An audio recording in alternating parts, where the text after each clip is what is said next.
Dricus Du Plessis and Israel Adesanya get intense during the first official face-off for their UFC 305 title fight on August 17th, with neither man breaking eye contact for over a minute. The past few days in the UFC have been great if you're a fan of intense stare-downs. First, there was the stare-down between Alex Pereira and Yuri Prochazka in the main event of UFC 303, which started the moment both men entered the octagon and lasted nearly 5 whole minutes.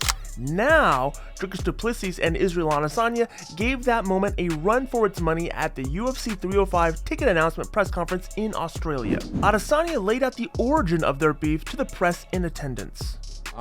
Tension. There's always tension whenever you fight anyone. This is a fight at the end of the day.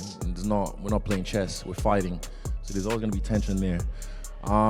We've had history over the years. It's almost like destiny, because we met in the staff investor room in Thailand, Tiger Muay Thai, back in the day. Had a little play around, and funny enough, here we are again. It's like full circle, back where it all started for me. So yeah, and also again, he tried to discredit the Three Kings and say that he's the real true African champion. And I was just like, it's a weird mindset, bro. Like, he came in the UFC, I knew who he was a little bit, but I didn't go, oh, who the f is this fake dude coming in? I just said, cool, he's another African in the UFC. But then him discrediting me, Francis Ngannou, Kamaru Usman, that ticked me off a little bit. So that's what started this. But again, I'll finish it. Yeah, no, for me, calling it tension, there's no tension for me. I get into the octagon and I do my job. I do my business. You can be the biggest asshole in the world. You can be the nicest guy in the world. I'm going out there to kill you, and I hope you're doing the same to me, because otherwise it's not going to be a good night for you. And as far as discrediting, never discredited anybody. Stating fact. Where do I reside? What's my postal code? Where do I train? Where do I live? Where was I born? In South Africa. Still there, still training, and I won this belt from South Africa. I didn't travel anywhere else. That was the only thing that I stated. So never discredited anybody, but quite frankly, I don't really care about how it rubbed him off the wrong way. I don't care. I don't really give a fuck where he's from, but I'll show him who he is. Yeah, whatever that means. I'm glad you took up golf, because that's a retirement sport. I can understand you start playing golf. Hey man, you do what you have to do in your own time. When talking about what was said during the face-off, Dricus told Submission Radio this. Tell you, man, it was an interesting press conference. We've just got off the stage after that stare down. Probably one of the more intense stare downs I've seen in quite some time. What did you pick up from Israel there? What was he saying to you, first of all? I think he said, don't kiss me. As far as I know, he said, don't go kissing me now. And I said, I'm no dog, so I won't. And, I don't know what he was saying. I wasn't really focused on what he was saying. I didn't say anything. I'm not here to say anything to him. It's the date is set. There's no need to be saying anything. And, in terms of the demeanor, I could, this whole demeanor around this whole fight, I can feel this man is trying to convince himself that he still wants to be here. And, in saying that, he has done so much in the sport, and he says it's not about titles anymore. He will never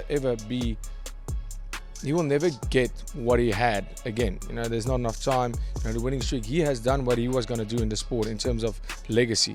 So, right now, he's talking about so much outside of the sport instead of talking about what's going on in the sport that, is, I don't know. In my opinion, I think this is him trying to show or convince himself that he still wants to do this, that he still has what it takes, but I'm here just to show him that he's not. And it's fine. Take your retirement, enjoy your golf, and I'm the new champion, and I'm the new king of this division, and I'm gonna make sure he knows that. It's interesting though, in that stare down, it looked like you came in, you were ready to do it, and then it went for quite some time. I wonder, from your perspective, what was going through your mind as it kind of stood still for a minute there? It felt like you guys were just kind of not budging, not moving back. Mentally, what were you thinking in that moment? Were you expecting it to be like that? Did you just think it was just going to be a normal stare down? Did it sort of blow your expectations a little bit? Yeah, no, it didn't. In terms of expectations, I go out there to win that stare out, just like I go out there to win every exchange. And so you're like, I'm not moving till this guy's moving now. Absolutely. Like, listen, you'll be the one to move. And I went out there, and every situation is different, and you have to, like in a fight, you can have all the plans in the world, but at the end of the day, different things happen in there, and you have to adapt to those situations, and that's what happened in that stare down. So, I loved it. I loved that stare down. The longer we stood there, the smaller he became, and well, in my eyes and in his own. So for me, that was great. It was awesome, and that stare down also gives me a lot. Gives everybody a feel for what this fight's going to hold. I have no doubt in my mind that this fight is going to be an absolute banger of a fight. Like I said, I've never been in a boring fight, and I know he has been, but not with me.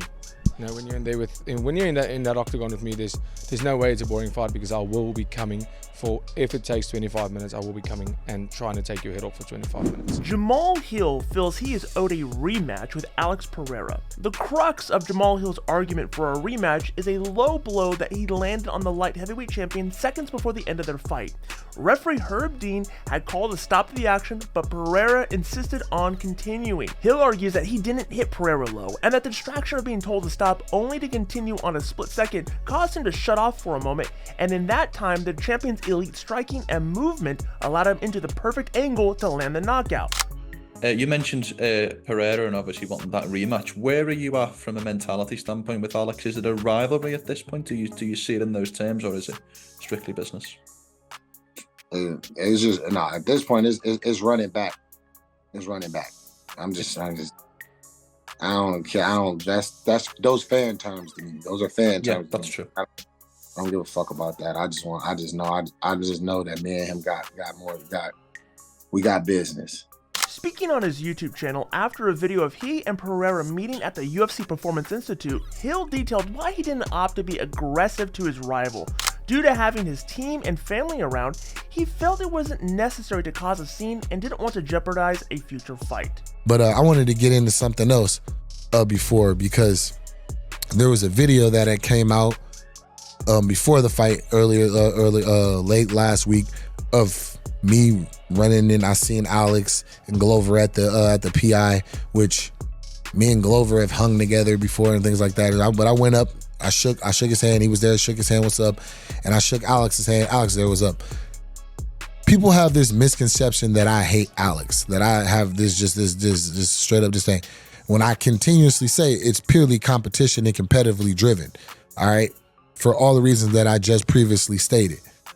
There was some statements and some things said that I wanted to address. For one was the statement of, oh, he said it was on site whenever you see him, and then he didn't do it.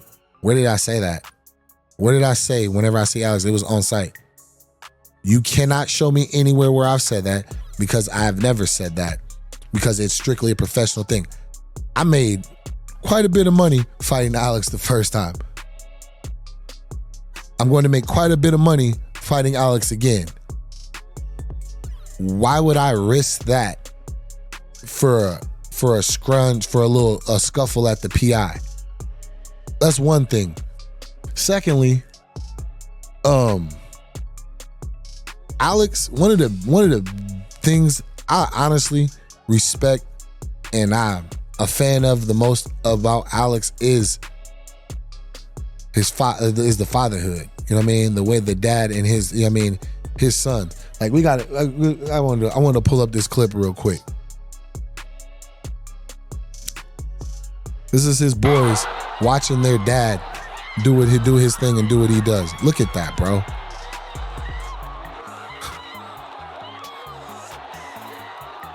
Imagine being that kid, bro.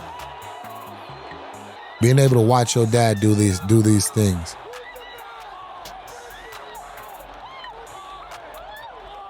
The pride, all of that, bro. Now, his sons were with him at the PI. So I was supposed to approach this man while he's with his children and create a potentially dangerous situation. One thing I love the fact that he takes his sons, that his sons are there, they get to experience this, they're into it, all those things. Even at the Fighter Hotel, when I was there while Anthony Smith was working out, doing his weight cut, they had the same room. His sons came in with Glover. They were there. I was sitting right there in the same room with them while they were working out, hitting mitts, literally throwing punches, trying to look like their dad, all those things. I respect the hell out of that. I love to see that. I would never put him in a position where he felt that where he would have to cut experience, like bringing his kids somewhere around like that because of fear of there being a dangerous situation or any of that, or even just feeling uncomfortable or anything like that. I would never do that. That's not the type of man I am. That's not what I stand for at all whatsoever. And for people to sit up and try to hop online and try to take digs at the fact of I didn't take that opportunity to do something like that or to be that person, but what are we doing, bro? What are we doing? What kind of thing? I understand getting into the fights, being excited and things like that, bro. But y'all, that right there is just ridiculous, bro. I would never make anybody feel as though an environment that I'm in, that because of me, their kid can't come and have experiences and things like that, like what we see in that video, or just being around or being like the people that come through, things like that, because of me, because of a threat from me. It ain't gonna happen, bro. Nate Diaz has a reputation for being one of the toughest fighters out there. But which Diaz are we expected to see on July 6th when Nate fights Jorge Masvidal in an Anaheim boxing ring? The one who engaged in a legendary series of fights against Conor McGregor in 2016, or the one who cruised to a listless decision loss against Jake Paul in 2023? Paul has come out and mocked Diaz for his performance in their boxing match, saying that the Stockton fighter was, quote, the weakest puncher he's ever faced. In a new interview with ESPN, Diaz gave some eyebrow-raising reasons as to why he wasn't punching up to his usual level. You mentioned Jake Paul, the fight with Jake Paul a couple times. Did you see that this dude said that you were the lightest puncher that he's ever fought? And why do you think he would say something like that? He's already fought you, so it's like, why bring your name up now? For one, I was injured and I couldn't even really throw a punch. I was up. And for two, he was the easiest fight I ever had. That was the longest fight at the heaviest weight class I've ever had. Never got tired, never got hurt, nothing. Even when I got knocked down, I think it was timing because it didn't hurt. I got up like, okay, are you good? I'm like, oh, I'm fine. It was just a timing thing. And I thought he was pretty weak himself. I went on a 4-month bender before the fight. I mean, a 4-week bender. We trained hard for months on months, and we were over it, me and my whole team. So I sat back and started kicking it, and I was overtraining.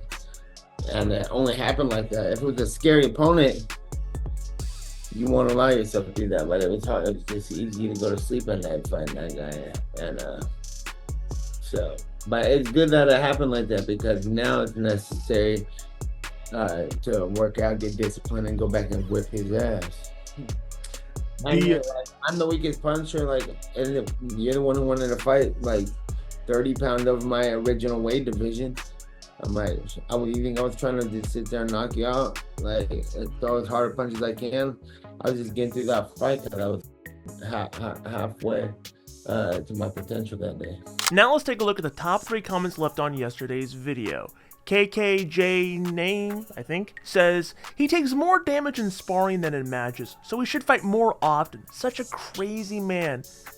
Shama? At AO1982 says, Ankalaev is the last fight in the division that makes sense. A real wrestler that also knows how to strike. After that, it would just be clear that the man can go up and down immediately for a title fight or #1 contender. And at Stephen Doughty drops this banger, Alex seeks total victory, but at what cost to his feet?